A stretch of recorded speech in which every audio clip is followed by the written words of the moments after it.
I need you to understand something before I tell you what happened to Meridian City. I need you to understand that I'm not crazy. I'm not suffering from trauma-induced psychosis. I'm not filling gaps in my memory with fabricated horror. Everything I'm about to describe happened exactly the way I remember it. And if that makes you uncomfortable, if that makes you want to close this and walk away, I understand. But you should stay, because what happened here is going to happen somewhere else. And when it does, you'll want to know what the first sign looked like. It was a Tuesday, June 19th, the kind of day where the heat sits on your chest before you even step outside. I was standing on the third floor of the Meridian City Courthouse, holding a lukewarm cup of coffee, staring through the window at the plaza below. My name is Joel Marin. I was 34 years old, a civil engineer working on the downtown drainage expansion. And I had exactly 40 minutes before my permit review hearing. That's the kind of detail I remember because my mind was small that morning. My concerns were small. Permits and deadlines and whether my car's AC would survive another summer. Beside me, Dana Quill was reading something on her phone, with her glasses pushed up into her hair. Dana was the project coordinator, 5 years older than me, sharper than anyone in the department, and completely indifferent to small talk. We'd worked together for 2 years, and I respected her more than almost anyone in my professional life. She didn't look up when she spoke. Your section on the lateral bypass is missing a load table. I sent the revision last night. I didn't get it. Check your spam. She glanced at me over the rim of her phone, one eyebrow slightly raised. Then she went back to reading. That was our rhythm, efficient, dry, functional. It would become something else entirely within hours. At 11:47 a.m., I looked outside and noticed something that didn't immediately register as wrong. The plaza below the courthouse was full of people, tourists, office workers, a man selling shaved ice from a cart near the fountain. The sun was almost directly overhead, and there were no shadows, not faint shadows, not short shadows, none. The shaved ice cart threw nothing onto the pavement. The fountain's stone rim cast no darkness against the tile. A woman in a wide-brimmed hat walked directly through the space where her shadow should have fallen, and there was simply nothing beneath her. It was as if the sun had decided that light no longer had a counterpart. I blinked. I tilted my head. I pressed my face closer to the glass. Dana. What? Come look at this.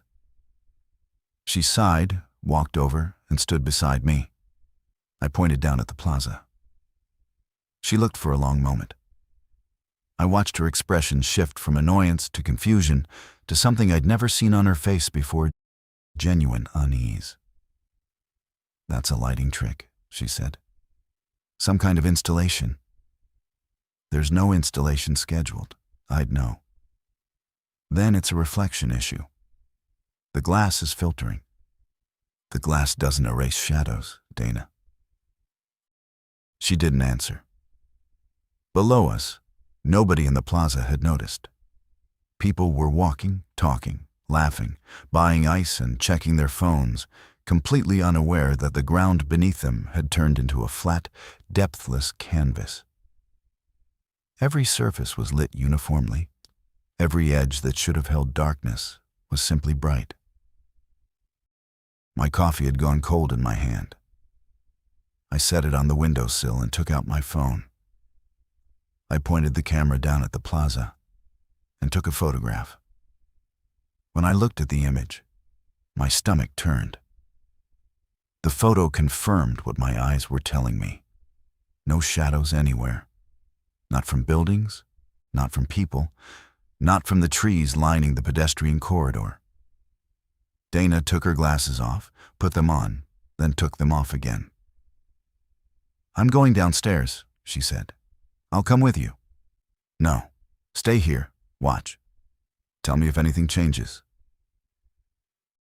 She walked away quickly, her heels clicking in uneven rhythm against the marble. I stayed at the window, and I watched the city below me exist without shadows for the first time in its history. Nothing changed. Not for another hour. Then everything did. By 12:30, the shadowlessness had spread beyond the plaza.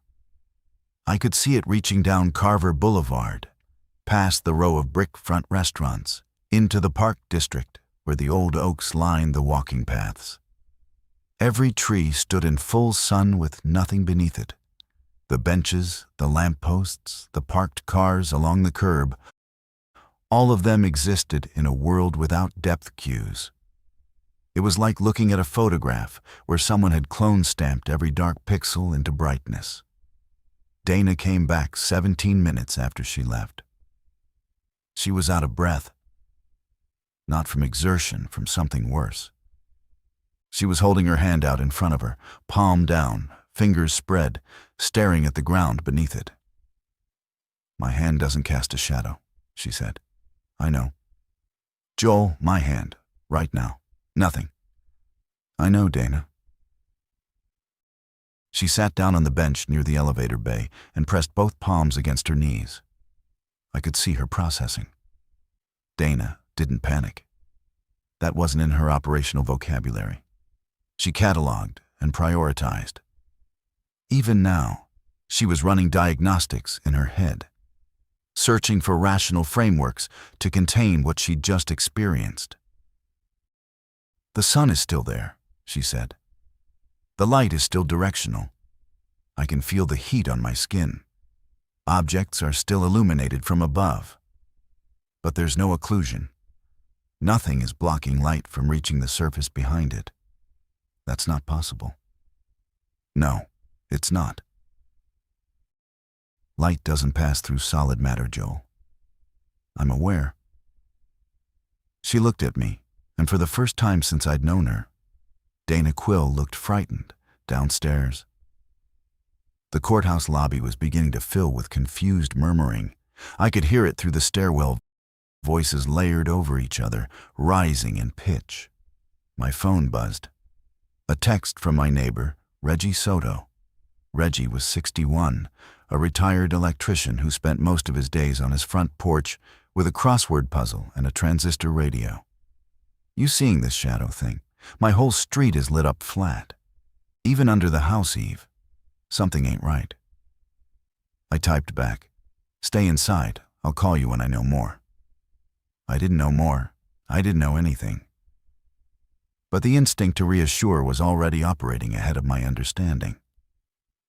By 1:15, the local news had picked it up. Dana and I stood in the third-floor break room watching a broadcast from WMRD, where a visibly shaken meteorologist named Alan Pace was trying to explain the phenomenon using atmospheric refraction models. He kept adjusting his tie. He kept looking off camera at someone we couldn't see. His explanations grew increasingly circular. And then the station cut to a helicopter shot of downtown Meridian City. The aerial footage was the first thing that made me feel genuinely afraid. From above, the city looked like a rendering. Every rooftop, every street, every alley, all uniformly lit. No contrast anywhere. The buildings looked like they had been placed on a blank canvas. You couldn't tell where a wall ended and the ground began. Depth perception in the footage was nearly impossible. The helicopter's own shadow was absent from the buildings it passed over. Dana turned off the television. "We need to leave the courthouse," she said. "And go where?" "Home, somewhere enclosed, somewhere we can observe without being observed." "You think something's coming?" She didn't answer right away. She gathered her bag, her laptop, her keys. Then she looked at me with a precision that cut through every comfortable assumption I'd held that morning. "Things don't just stop working, Joel. Physical laws don't suspend themselves. If shadows are gone, Something changed the rules. And if something can change the rules, it can change them again. We left the courthouse at 1:22 p.m. The air outside was warm and still and felt like it was pressing against my eardrums. People were gathered on the sidewalks, looking at the ground, holding their hands up, waving objects in the air. A little boy was standing on the courthouse steps, stomping his feet where his shadow should have been, laughing. His mother was not laughing. She was holding her phone to her ear with white-knuckled fingers, speaking to someone in a voice I couldn't hear but could read in her posture. Desperate. The sun beat down on all of us equally, and nothing dark answered it anywhere. Dana lived closer to downtown than I did, so we went to her apartment on the 5th floor of the Belmore building on 8th Street. It was a corner unit with wide windows facing south and west, good sight lines across the commercial district and part of the river corridor. She'd lived there for 6 years and kept the place the way she kept everything. Organized, purposeful, free of sentimentality. She deadbolted the door behind us and immediately went to the windows. "How far can you see it extending?" she asked. I stood beside her. From the 5th floor, we had a view of roughly 12 blocks in each direction. The river glinted in the distance, flat and silver. Everywhere. I can't see a boundary. Neither can I. She opened her laptop and began searching. Social media was already fracturing into camps, people posting about a government light experiment, people quoting scripture, people making jokes. The serious posts were buried under noise, but they were there. A physics professor from Meridian University had posted a thread that caught Dana's eye. His name was Dr. Emil Brask, and his conclusion was blunt. The phenomenon violated the known behavior of electromagnetic radiation. He didn't offer a theory. He just laid out what was impossible and let the silence afterward speak for itself. At 2:40 p.m., I got a call from Reggie Soto. His voice had changed since the text. The gravel was still there, but underneath it was a vibration I recognized as fear held on a very short leash. "Joel, there's something wrong with Mrs. Chen." "What do you mean?" "She was out in her garden when the shadow thing happened. She stayed out there a long time. Now she's standing in her driveway, just standing, not moving.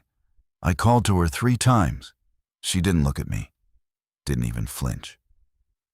My skin tightened. "How long has she been standing there?" "Going on 40 minutes. Don't go near her, Reggie. She's 82 years old, Joel. I can't just... Don't go near her. Please, stay inside. Lock your doors. I mean it." He was quiet for a long moment, then. "What do you know that I don't?" "Nothing. I don't know anything. But something's wrong, and I'd rather be cautious and foolish than casual and dead." He hung up. I stood in Dana's kitchen with the phone pressed against my forehead and my pulse beating in my wrists. Dana was watching me. "Who's Mrs. Chen?" she asked. "My neighbor, elderly. Reggie says she's been standing motionless in her driveway for 40 minutes after being outside during the shadowless period." Dana closed her laptop slowly. "Standing motionless?" "Yes. That's the second report I've seen like that. There was a post from someone in the Glenfield neighborhood said her husband went out to check the mailbox at noon and came back inside acting like he didn't recognize the furniture. Stared at the wall for 20 minutes. Then walked back outside and stood in the yard. The silence in the apartment was heavy.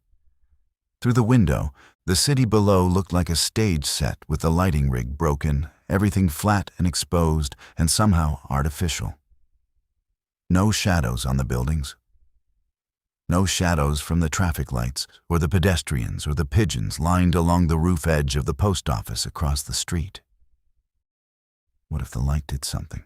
I said. Direct, unmediated sunlight without shadow. What if prolonged exposure to it changed something in people? That's a massive leap. I know. But I've been thinking the same thing, Donna said. She sat down on the arm of her couch and pressed her thumb against the bridge of her nose. There's no framework for this, Joel.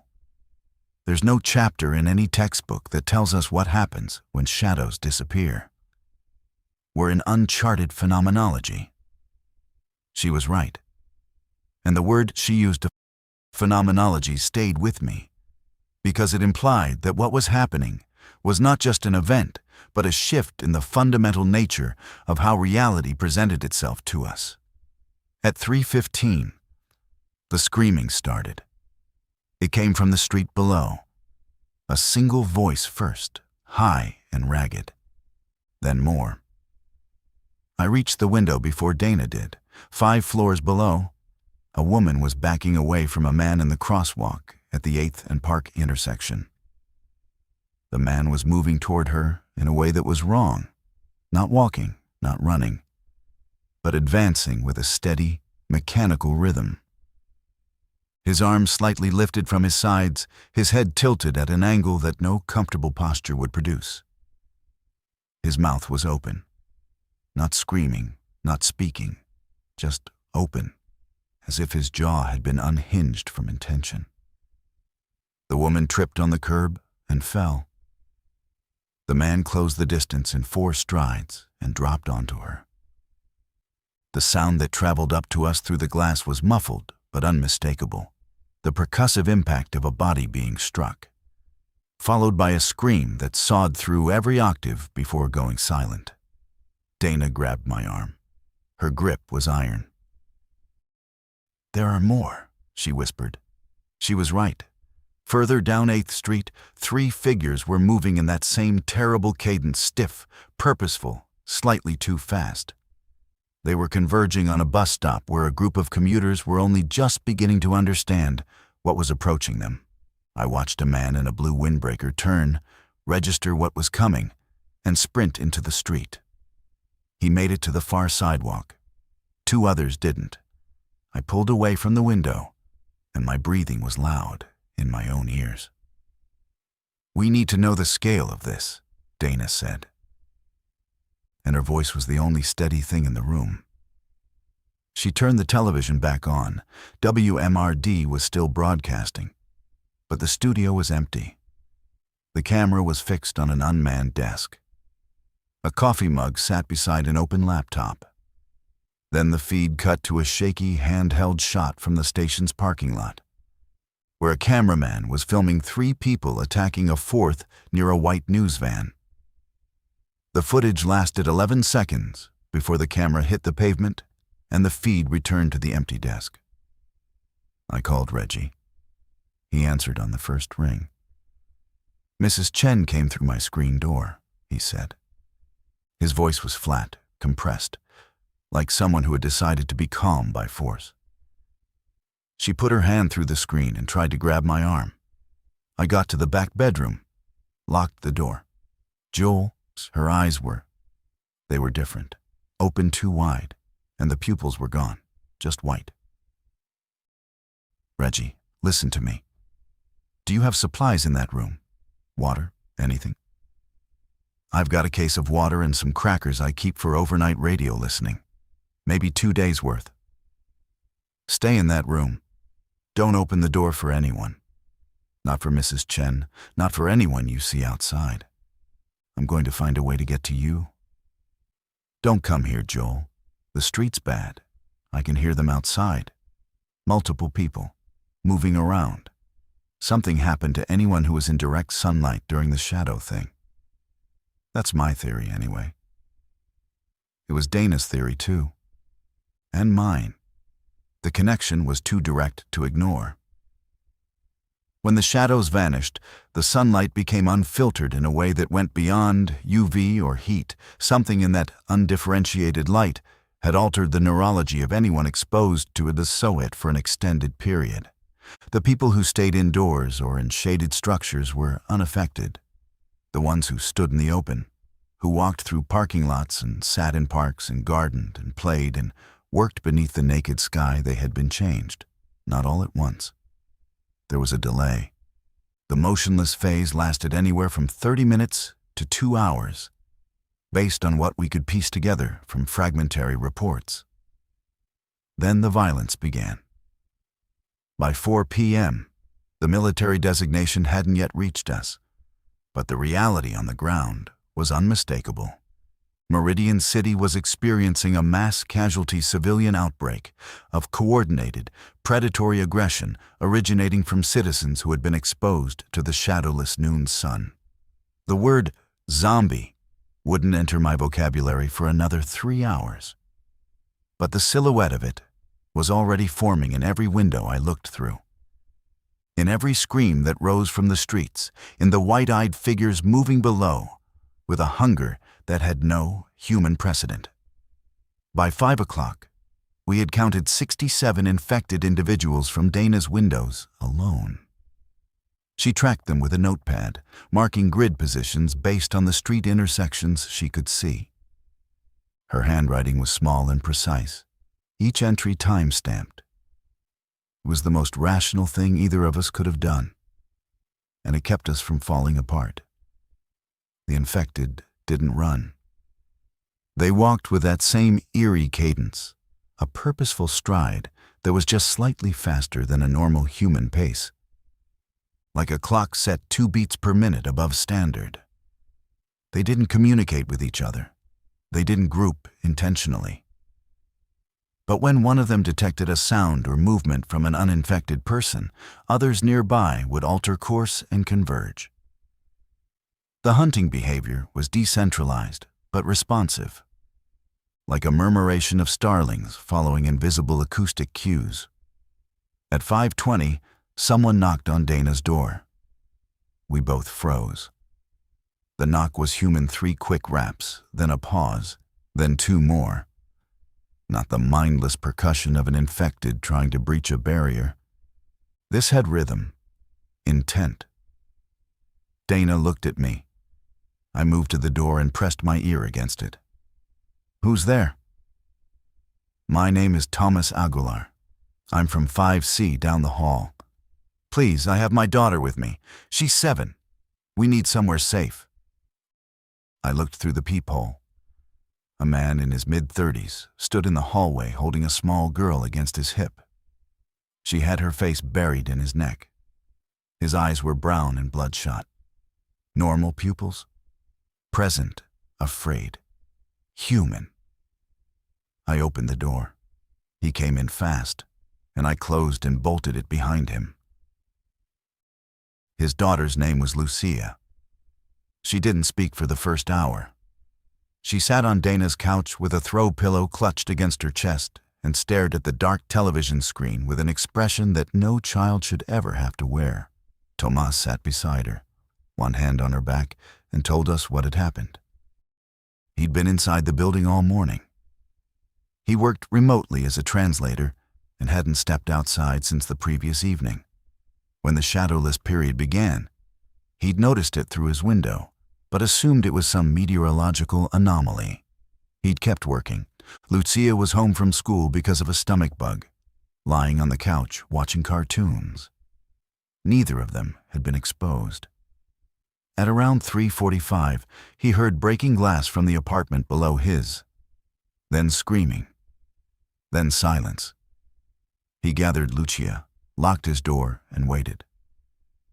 20 minutes later, something began pushing against his front door from the hallway with a slow, rhythmic pressure, like a shoulder being driven into it over and over. He took Lucia to the bathroom, locked that door too, and waited again. When the pushing stopped, he listened for 10 minutes, then decided to move. "I saw the body in the hall," he said. His voice dropped. "Mrs. Navarro from 4C. She wasn't alive anymore. And the thing that did it was at the end of the corridor, facing the stairwell. I could see the back of its head. I carried Lucia past it. It didn't turn around. I think it was focused on something downstairs. Dana handed him a glass of water. He took it with a trembling hand. "How many are in this building?" he asked. "We don't know," I said. "We've been watching the streets. The building itself we haven't scouted." "There are 42 units," Dana said. "Assume 60 to 70% occupancy at midday. Call it 28 occupied apartments. If even half the residents were outside during the noon event, that's potentially 14 infected individuals in this building." The numbers sat in the room like something with weight and temperature. Lucia shifted on the couch. She looked at me for the first time. Her eyes were enormous and dark and ancient in a way that had nothing to do with age. "The sun did it," she said. Her voice was barely a whisper. "The sun took the shadows and put something else inside the people." No one corrected her. No one could. The sunset that evening was the most beautiful I had ever seen. That felt obscene.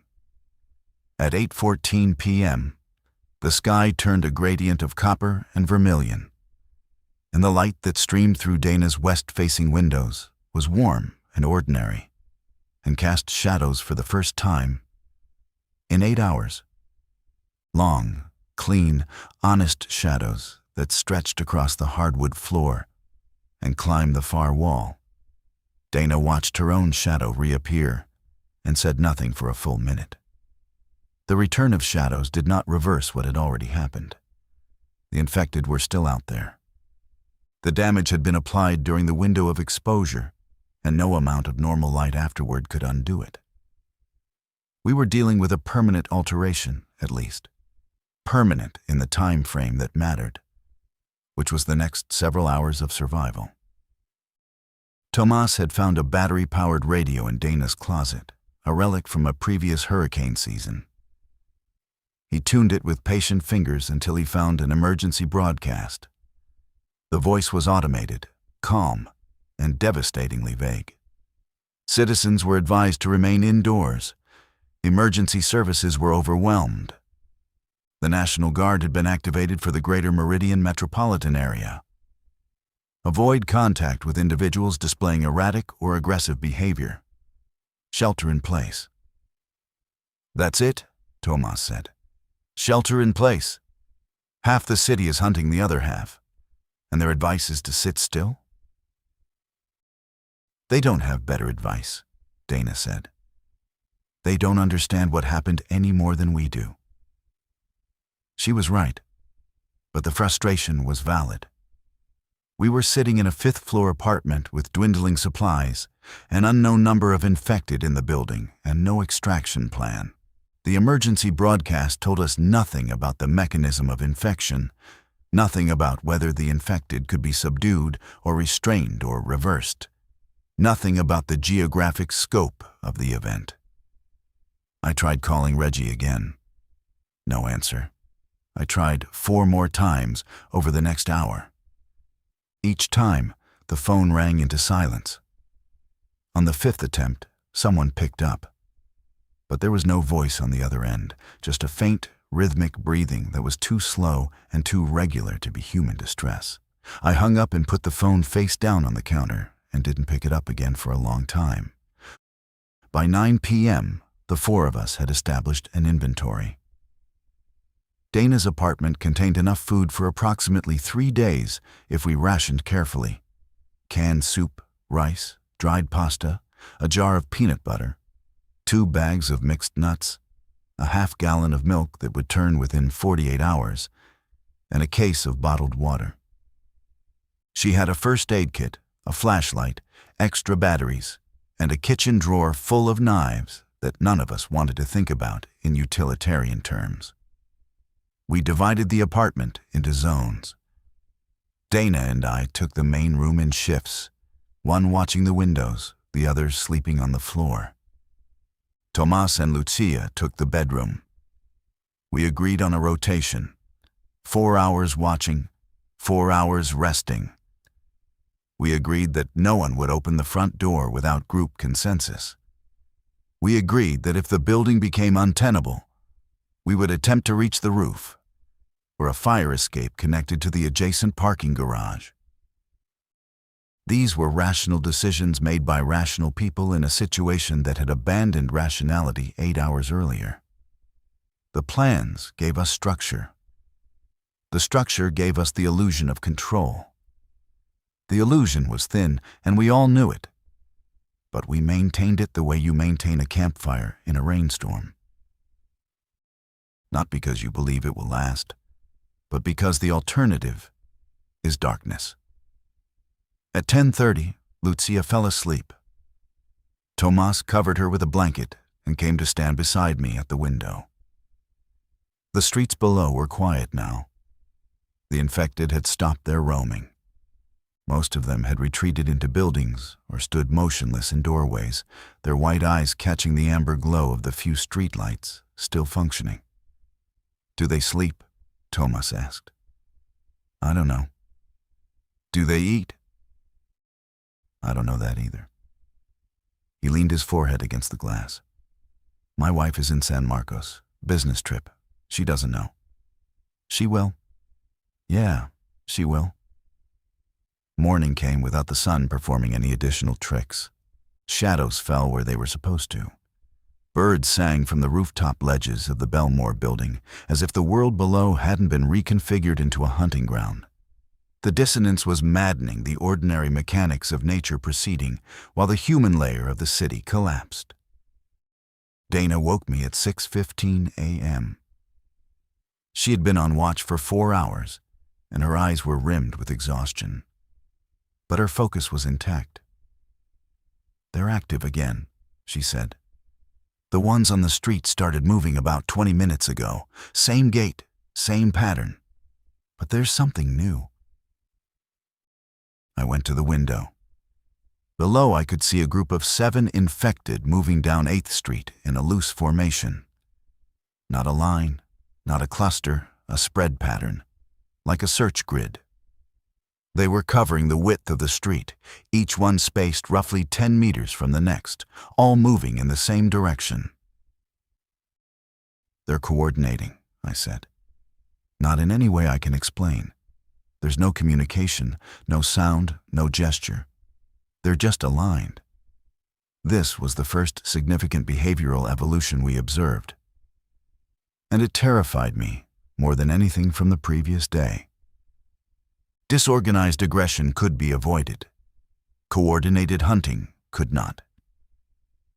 If the infected were developing emergent group behavior without visible communication, they were operating on a shared system we couldn't detect or predict.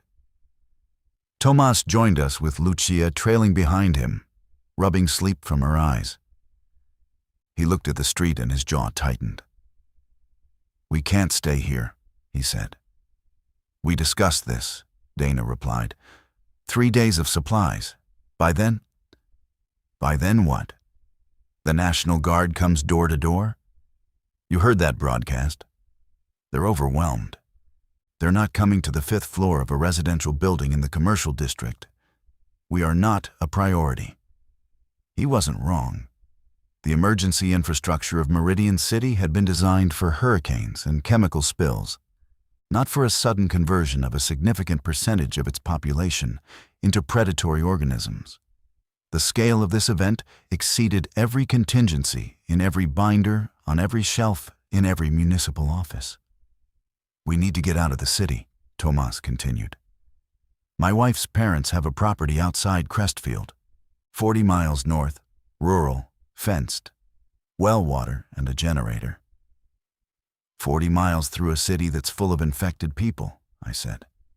"On foot, because I promise you every road out of downtown is gridlocked." "Not on foot. The parking garage, connected to this building through the 2nd floor sky bridge. My car is on the 3rd level. If the garage is clear, we drive north and we're out within an hour." Dana studied him. "That's a lot of assumptions.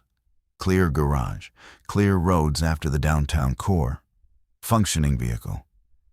I filled the tank 2 days ago, parked it myself. Level 3, Section B. Gray Honda Civic. Boring and reliable. A silence followed in which each of us weighed the options internally. Staying offered known limits, 3 days of food, unknown infected count in the building, no guarantee of rescue. Leaving offered unknown risks and a specific destination.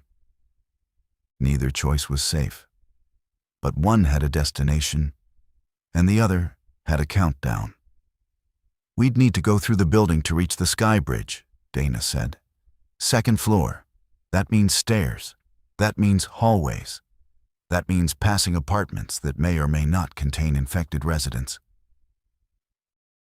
I know, Tomas said. We'd need weapons. The word landed differently than it would have 24 hours earlier.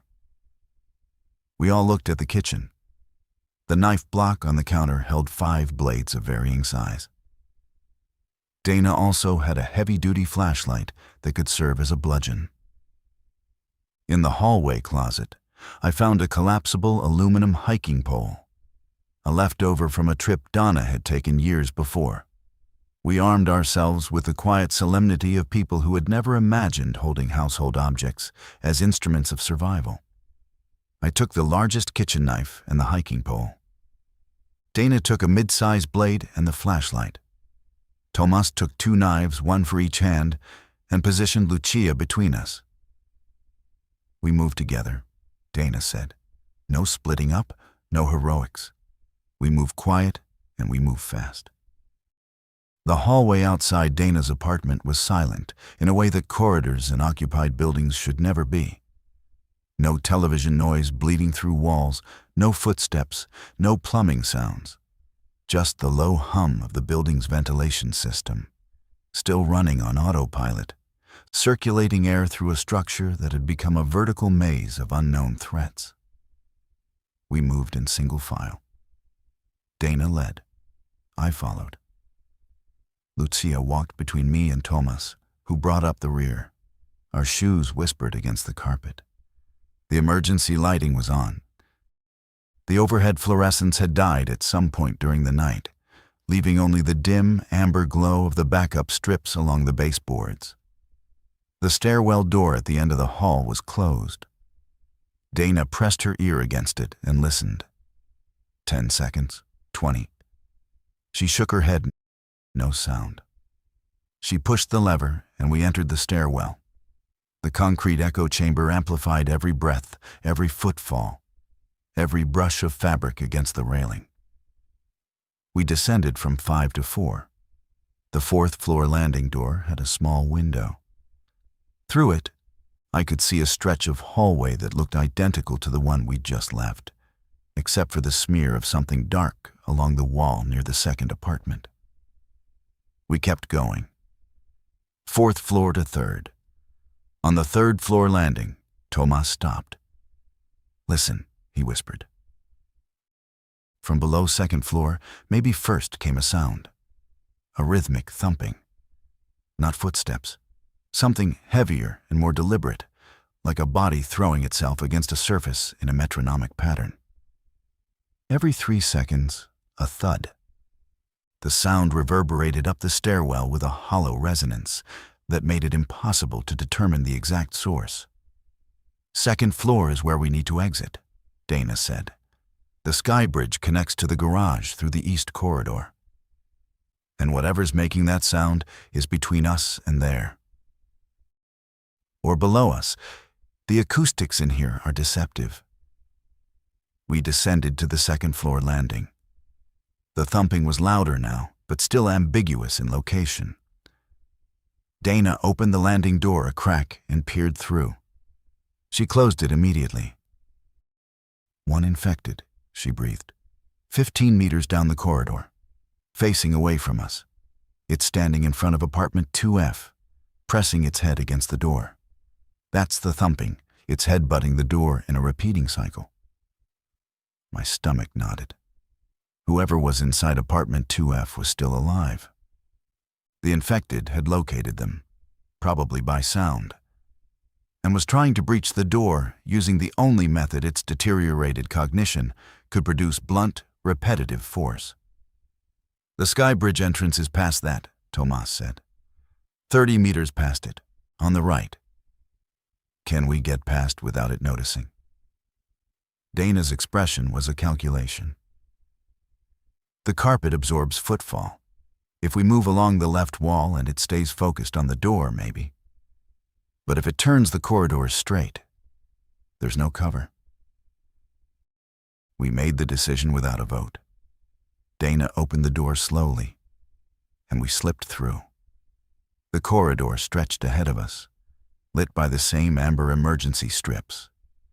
I could see the infected figure, a man in khaki pants and a polo shirt, his forehead pressed against the door of 2F, his body rocking forward and back with mechanical precision. His hands hung at his sides. His shoes were dark, with something I chose not to identify. We moved along the left wall. I kept my eyes fixed on the figure. 10 meters. Dana's footsteps were impossibly silent. Tomas had lifted Lucia onto his back, and she had her face buried in his shoulder, her small hands gripping his collar. 15 meters. I could hear the infected man breathing a wet, shallow rasp that timed with his head-butting rhythm. 20 meters. The sky bridge entrance was visible now, a wider opening with a glass door marked with a blue parking symbol. We were going to make it. Then Lucia whimpered. It was barely a sound, the ghost of a cry, the softest expression of terror a child could produce. But in that dead silent corridor, it carried.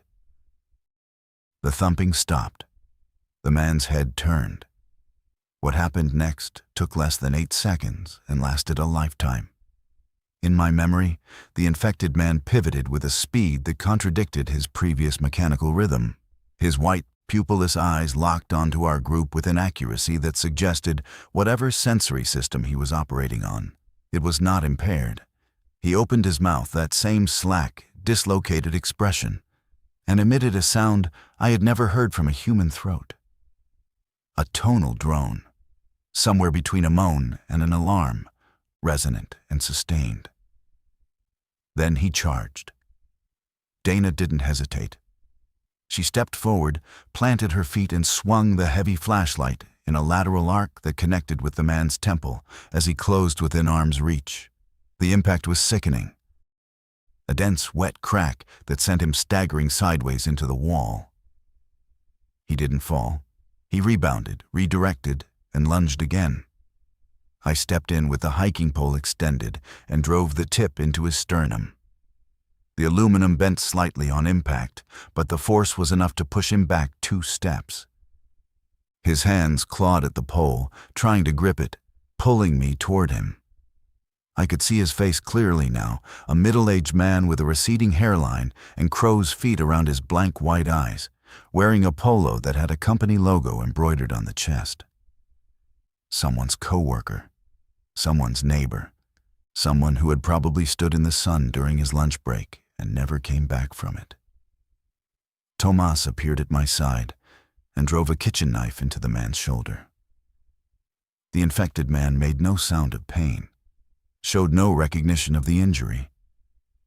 He released the pole and turned toward Tomas with the same predatory focus. "Go!" Donna shouted. She was already at the sky bridge door, pulling it open. "Move now!" I grabbed the pole and swung it hard across the back of the infected man's knees. He buckled. Thomas ripped the knife free and ran. I followed. Dana held the door until all 4 of us were through, then slammed it shut and drove the hiking pole through the push bar handle, wedging it closed. The sky bridge was a glass-enclosed corridor suspended between the Belmore building and the parking garage, 20 meters of transparent walkway hanging over the alley below. Through the glass walls, I could see the street. Multiple infected were visible, moving in that same coordinated spread pattern, sweeping south along 8th Street. None of them looked up. Tomas set Lucia down. She was shaking, but silent. Tomas was bleeding from a scratch on his forearm. Not a bite, not a direct contact wound, just a scrape from the wall during the struggle. We checked it anyway. We checked it with the desperate thoroughness of people who had already begun to understand that contact was a category of risk, even if we didn't yet know the rules. The sky bridge door behind us shuddered. The infected man was pushing against it. The hiking pole held, but the door's mechanism was commercial grade, not designed for barricade use. We had minutes, not hours. We crossed the sky bridge at a controlled run. The parking garage entrance was a heavy fire door with a lever handle. It opened into the concrete cavern of level 2, where fluorescent tubes buzzed overhead and the air smelled like oil and cold stone. The garage was partially occupied. Cars sat in their spaces like sleeping animals. No movement, no sound, except the ambient hum of the lighting and a distant dripping from somewhere in the structure. Level 3, Tomas said. Section B, 1 floor up. We found the ramp and ascended. The concrete spiraled upward, and every curve presented a blind corner that could conceal anything. Dana led with the flashlight raised, its beam cutting through the half-lit space. I walked beside Lucia, who had taken my free hand and was gripping it with a ferocity that transmitted her fear directly into my bloodstream. Level 3 opened up before us.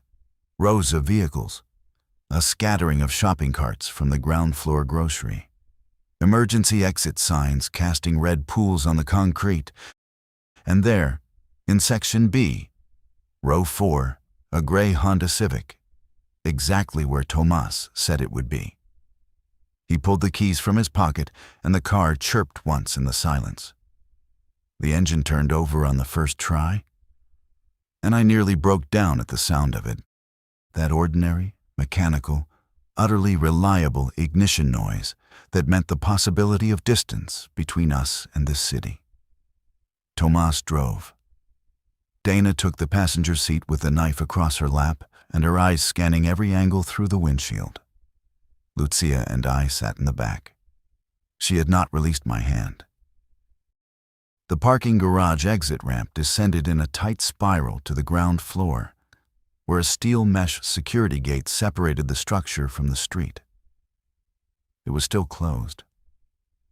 Tomas rolled the car to a stop and looked at the gate control panel on the wall.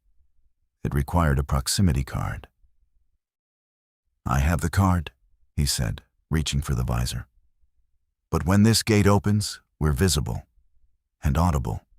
The motor on that thing sounds like a chainsaw." "Open it and accelerate immediately," Donna said.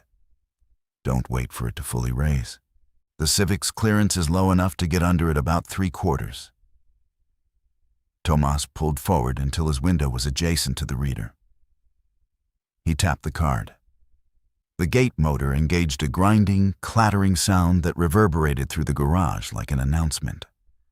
The mesh began to rise. Through the widening gap, I could see Park Avenue. 2 infected were standing at the bus stop directly across the street, motionless, oriented away from us. As the gate sound reached them, both turned simultaneously. "Go," Dana said. Tomas hit the accelerator. The Civic lurched forward, clearing the gate with inches to spare. The tires barked on the asphalt as we turned right onto Park Avenue. Behind us, the 2 infected began walking toward the garage entrance with that measured, relentless pace. Downtown Meridian City at 7:30 in the morning looked like a photograph from a disaster documentary, cars abandoned at odd angles. Storefronts with shattered windows, paper and debris scattered by wind across intersections, where traffic lights cycled through their sequences for nobody. We passed a city bus stopped diagonally across both lanes with its doors open and its interior dark. We passed a fire truck parked on the sidewalk. Its ladder still extended against the side of a building. No firefighters in sight. Tomas navigated with the focus of someone who knew these streets in his muscle memory. He cut through the warehouse district to avoid the main arteries, threading the Civic through narrow service roads and loading dock alleys. We encountered infected individuals in clusters of 2 or 3 standing in parking lots, walking along sidewalks, or simply facing buildings with that motionless, focused attention that preceded their door-breaching behavior. None of them were fast enough to intercept a moving vehicle. But they tracked us. Every white-eyed face turned as we passed. Every body reoriented toward the sound of the engine. We were painting a trail of attention behind us, and I watched in the side mirror as the infected we passed began following in our wake. A growing procession of slow-moving figures converging on our trajectory. "They're following the sound," I said. "I know," Tomas replied. "Once we clear the city limits, it won't matter." But the city limits were still 8 miles away, and the streets were growing less navigable. At the intersection of Industrial Boulevard and Route 7, we found our first impassable barrier, a tractor-trailer jackknifed across both lanes. Its cab crumpled against a utility pole, its cargo container split open and spilling pallets of bottled water across the road.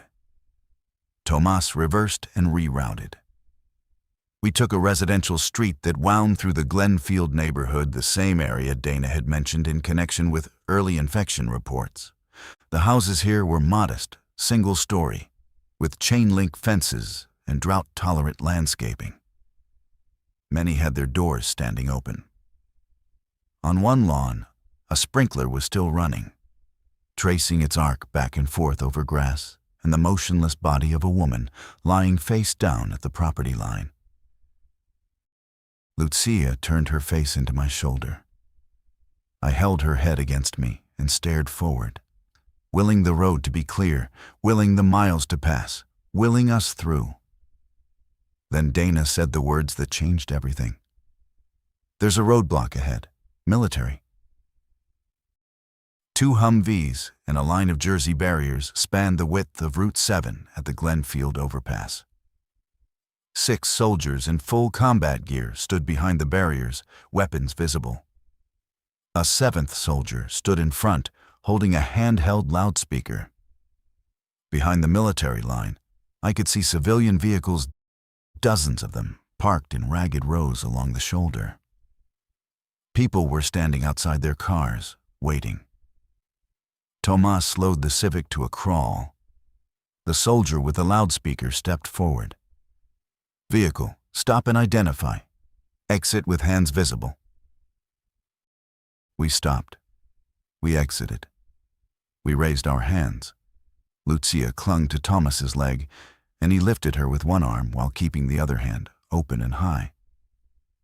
A soldier approached us, a woman with sergeant's stripes, and a face locked in the expression of someone who had been awake for 20 hours and had seen things during those hours that would take years to process. "How many in your party?" "4. 2 adults, 1 adult female, 1 child." "Any bites? Any direct physical contact with infected individuals?" "No bites. We had a close encounter and our building contained it. No direct fluid contact." She studied each of us in turn. Her eyes lingered on Thomas's forearm, where the scrape from the hallway wall was visible. He showed it to her without being asked. Wall scrape, not a contact wound. She nodded, though her expression didn't soften. "We're screening everyone for exposure markers. The infected have a consistent physiological signature. Pupil dilation is gone, replaced by a full-eye whiteout. Takes anywhere from 40 minutes to 2 hours after prolonged direct solar exposure during the anomaly window. If you were indoors during the noon event, you should be clear. But we're checking anyway." She led us to a screening area behind the barriers where a medic with a pen light examined each of our eyes in turn. Normal pupils, normal iris response, clear. "You're clean," the medic said. "Join the civilian staging area." We're organizing convoy departures once we have enough vehicles for a protected column. The staging area was chaos wearing the mask of order. Approximately 200 civilians were gathered along the roadside, clustered around their cars, sitting on guardrails, standing in groups that reformed constantly as new arrivals were screened and admitted. I heard a dozen different theories about the shadow event being exchanged in overlapping conversations. Government weapon, solar anomaly, biblical prophecy, alien interference. The hypotheses were as varied as the people proposing them, and none of them had evidence. I found a spot near a concrete pillar and sat down with my back against it. Dana sat beside me. Tomas took Lucia to a Red Cross station that had been set up under a portable canopy, where volunteers were distributing water and granola bars. "We made it out," Dana said. It wasn't a celebration. It was an inventory statement, a factual assessment of current position. "We made it to a checkpoint," I corrected. "We're not out yet." "No, we're not." A man sat down across from us. He was in his 50s, heavy-set, wearing a mechanic's uniform with the name Garrett stitched above the pocket. His hands were shaking, and he was making no effort to conceal it. "You folks from downtown?" he asked. "Belmore Building, 8th Street. "I'm from the east side, Carver Industrial Park. I was in the shop when it started, indoor bay, no windows. Didn't even know about the shadow thing until guys on the floor started acting strange. 3 of my team were outside during lunch. By 4 o'clock, they'd killed 2 others and were trying to get into the office where the rest of us were hiding." His voice cracked on the last word. He pressed his knuckles against his mouth and breathed through his fingers. "How'd you get out?" Dana asked. "Through the drainage tunnel under the shop floor. Came out at the creek behind the highway." He lowered his hands. "I left people behind. They were alive, and I left them." The weight of his confession settled between us like a shared wound. The convoy departed at 10 a.m. 14 civilian vehicles flanked by 2 military Humvees, one in front and one bringing up the rear. A staff sergeant named Dillard briefed us before departure through the loudspeaker. The route would take us north on Route 7 to the Crestfield interchange, then west on Highway 12 to the designated FEMA staging area at the Crestfield Fairgrounds. Military air reconnaissance had confirmed the infection zone was concentrated within the Meridian City metropolitan boundary, with scattered incidents in the immediate suburban ring. Beyond 20 miles, civilian infrastructure appeared intact. 20 miles. That was the radius of the nightmare. 20 miles in every direction from the courthouse plaza where I had stood with my cold coffee and watched shadows disappear. Whatever had happened at noon the previous day had been localized, not global, not regional, but municipal. A single city, targeted or afflicted or cursed, depending on your framework. We drove in the middle of the convoy. Tomas kept the Civic at a steady 30 miles per hour, matching the pace of the vehicle ahead. The road was mostly clear. Military teams had apparently pushed abandoned vehicles to the shoulders during the night to create a passable lane. Along the roadside, the evidence of the previous day's collapse accumulated in peripheral glimpses. An overturned ambulance, a school bus with its stop sign still extended, a gas station where the pumps were still running and fuel was pooling in iridescent rivers across the concrete. At the 7-mile mark, we passed a residential development where the infected had gathered in significant numbers. They stood in the streets, on lawns, in driveways, hundreds of them visible from the road. Their white eyes tracked the convoy as it passed. Some began walking toward us, but the vehicles maintained speed and the distance grew. In the rear-view mirror, I watched them recede into a pale, scattered crowd, diminishing but not disappearing, Lucia was asleep again. Children have a merciful capacity for unconsciousness during crisis. Their systems shut down to protect them from sustained terror. I envied her. I hadn't slept more than 90 minutes in the past 30 hours, and my mind was operating on a cocktail of adrenaline and something darker that I would later identify as grief. Grief for Reggie, who hadn't answered his phone. Grief for the man in the polo shirt whose infection had left his lunchtime self permanently inaccessible. Grief for the city I had lived in for 8 years, which was now a containment zone with a perimeter defined by soldiers and jersey barriers. Garrett the mechanic was in the vehicle behind us. I could see his face in the rear-view eyes fixed forward, both hands on the wheel, his mouth set in a line that looked like it would never bend into another shape.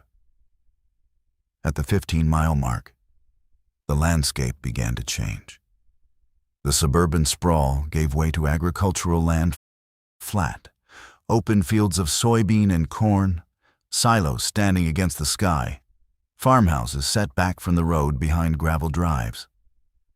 Normal shadows stretched from normal objects under a normal sun. The contrast was almost painful. Dana had her notebook open on her lap. She was writing in not observations anymore, but something else. I glanced over and saw equations mixed with prose, a hybrid document that was part engineering analysis and part personal testimony. She was already processing, already building a framework. That was Dana. She would understand this, or she would dismantle herself trying. The shadow loss was the catalyst, she murmured, not looking up. But it wasn't the mechanism. Something was delivered through the unfiltered light. A frequency, a particle, a field effect, something that required the absence of shadow to reach biological tissue at sufficient intensity. The shadows weren't just missing. They were removed. Deliberately. You're saying this was intentional? I'm saying shadow doesn't vanish by accident. Light doesn't change its fundamental interaction with matter spontaneously. Some process cleared the way. And then the payload was delivered. The convoy rolled north. Behind us, Meridian City sat under a normal sun, casting normal shadows over abnormal horror. Ahead, the Crestfield Fairgrounds waited. We were alive. We were leaving. And nothing about that felt like victory. The Crestfield Fairgrounds had been converted into a processing center with a frantic efficiency that only emerges when bureaucratic systems collide with genuine catastrophe. Tents covered the main exhibition field. Military vehicles were parked in ordered rows along the perimeter fence. A triage station occupied the livestock pavilion, where nurses moved between cots with clipboards and exhaustion. The smell of diesel generators and institutional coffee hung in the air. We were separated upon arrival, standard procedure, a soldier explained, for medical screening and debriefing. Tomas protested the separation from Lucia until a female officer knelt down and spoke to the girl directly, gently, with the specific competence of someone trained to handle displaced children. Lucia went with her after looking at her father for permission. He gave it with a nod that cost him visibly. Donna and I were directed to a debriefing tent where a civilian in a FEMA windbreaker sat behind a folding table with a laptop and a voice recorder. She asked us to describe our experience from the beginning. We did. The entire account took 90 minutes. She typed without interrupting, asked clarifying questions about timestamps and locations, and made notes in the margins of a printed map of Meridian City. When we finished, she closed the laptop and looked at us.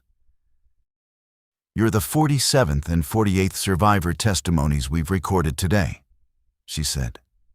"The accounts are consistent.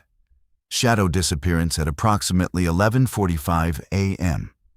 Behavioral changes in exposed individuals beginning between 1 p.m. and 3 p.m. Onset of coordinated aggression by 4 p.m. No one has a causal explanation yet. The phenomenon appears to have been limited to a roughly circular area centered on downtown Meridian, with a radius of approximately 19 miles. Appears to have been, Dana repeated. What does that mean? It means it hasn't happened anywhere else. Yet. That single word yet contained everything. It was the acknowledgement that whatever had struck Meridian City was not understood, not contained in any meaningful scientific sense, and not guaranteed to remain isolated. We had survived a localized event. The global implications were completely unknown. After debriefing, I was assigned a cot in the general population tent. I lay down and stared at the canvas ceiling and listened to the sounds of displacement children crying, adults murmuring, the zip-zip of tent flaps being opened and closed, the distant thud of helicopter rotors. Sleep was impossible. My body was beyond fatigue and into a state of wired depletion where consciousness becomes a kind of punishment. I got up and walked to the perimeter fence. The Crestfield countryside stretched away in every direction, green and gold under an afternoon sun that cast perfectly ordinary shadows. A hawk circled over a distant tree line. A tractor moved along a road a mile away, trailing a plume of dust. I pressed my forehead against the chain link and breathed. A hand touched my shoulder. Tomas. He stood beside me, and Lucia was with him, holding a juice box from the Red Cross station. She looked marginally better color in her cheeks, steady hands. Children recover faster than adults. Their timelines for reconstituting normalcy are mercifully compressed. My wife reached me, Tomas said. She's driving up from San Marcos. Should be here by tonight. Good. That's good. What about you? Anyone coming for you? The question was simple, and its answer was devastating in a way I hadn't yet allowed myself to feel. My parents were in Connecticut. My sister was in Portland. My friends were scattered across time zones and life stages. The people I was closest to in Meridian City were Reggie, who wasn't answering his phone, and Dana, who was sitting in a debriefing tent turning trauma into equations. No, I said. No one's coming for me, specifically. Tomas didn't offer platitudes. He stood with me at the fence, and we watched the hawk make its circles. And the silence between us was not uncomfortable. It was the silence of two people who had shared something that placed them permanently outside the comprehension of anyone who hadn't been there. Lucia finished her juice box and tugged on her father's sleeve. Can we go see if they have more? She asked. Normal words, normal desire. The most beautiful sentence I'd heard in 2 days. 3 days passed at the fairgrounds. 3 days of processing, waiting, watching the news footage that began circulating on the second day, when media crews were finally allowed within visual range of the Meridian City perimeter. The aerial shots were the worst. The city looked intact from above. Almost normal, except for the figures standing motionless on rooftops and in intersections, their white eyes turned upward toward the helicopters like pale flowers tracking a mechanical sun. The official death toll was released on day 2. 4,217 confirmed fatalities within the infection zone. The estimated number of infected individuals who remained active, somewhere between 12,000 and 18,000. The city's pre-event population had been 310,000. That meant the vast majority had either escaped, sheltered successfully, or were still trapped inside buildings waiting for extraction. Military operations to clear the city block by block had begun on the morning after the event. Progress was slow. The infected responded to sound with immediate convergence behavior, which meant every tactical entry drew attention from the surrounding area. Soldiers described encounters where single infected individuals in a building would emit that tonal drone, the alarm call I'd heard in the Belmore corridor. And within minutes, dozens more would arrive from adjacent structures. On the third day, Dana found me at the mess tent. She sat down across from me and placed a folded piece of paper between us. "I've been talking to Dr. Brusk," she said, "the physics professor from the university. He's here. He was evacuated with the university staff. He has a theory." "About what?" "About the shadows. He believes the event was caused by a localized alteration in the photon scattering behavior of the atmosphere, something that temporarily eliminated the angular component of solar radiation, causing light to reach all surfaces uniformly regardless of occlusion. Like removing the directional element of a light source so it becomes perfectly ambient." "What could do that?" "He doesn't know. No known technology, no known natural phenomenon. But he found something in the spectral data from the university's atmospheric monitoring station. During the shadowless period, there was an unidentified frequency present in the solar radiation reaching the ground, a wavelength that doesn't correspond to any cataloged emission line. It was only present during the anomaly window. It disappeared when the shadows returned. And that frequency is what changed people. That's his hypothesis.